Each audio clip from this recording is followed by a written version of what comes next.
Here's everything my wife and I did on our trip to San Francisco to test drive the new Mazda CX-90. Our first stop was the luxurious One Hotel, where the entire lobby is full of beautiful plants. The view from our room was magnificent. Also, this hotel has the best tomatoes. Weird, I know. But I've been to two and they were both extremely memorable. We spent the entire first full day driving to Sonoma in the Mazda, speaking to engineers and networking. After a much needed night of sleep, we were off to Yank Sing for a whole lot of dumplings and other dim sum. We don't have dim sum in Milwaukee, so it was such a treat to enjoy some. Our next stop was the California Academy of Science, specifically their aquarium. We've been to a lot of aquariums in the US and Europe, and this one was just not my favorite. There were no clear directions on how to navigate around the place, and it was huge. Our night was peaceful. We enjoyed the beautiful evening breeze on the pier and, with some of that San Francisco greenery. When we looked out the window the next morning, there was an art market on the pier, and it was our next stop after massages at the Bramford Spa. The spa was kind of mess, so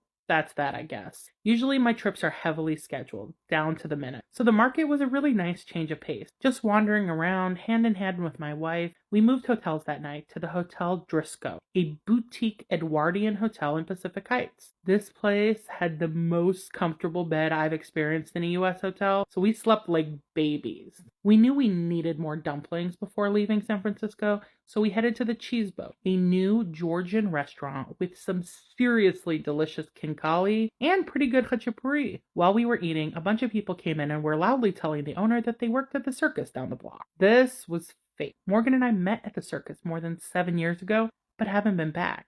We immediately bought tickets for that evening's performance. Club Fugazi was utterly different from anything I've ever seen. Circus isn't the best word for it, to be honest. People were doing the most incredible acting, dancing, and acrobatics all in one. We sat there in stunned silence, drinking it all in. You'll remember their show for the rest of your life. Our last stop on our last night was Bodega, a northern Vietnamese restaurant with a bit of a flair. Folks, I would be happy if this meal was the only meal I could eat for the rest of my life. It was really that good. The branzino was the best I'd ever had, and there was so much food. Everything you see here was $88 per person. That's an 8-course tasting menu, and we had plenty to take with us.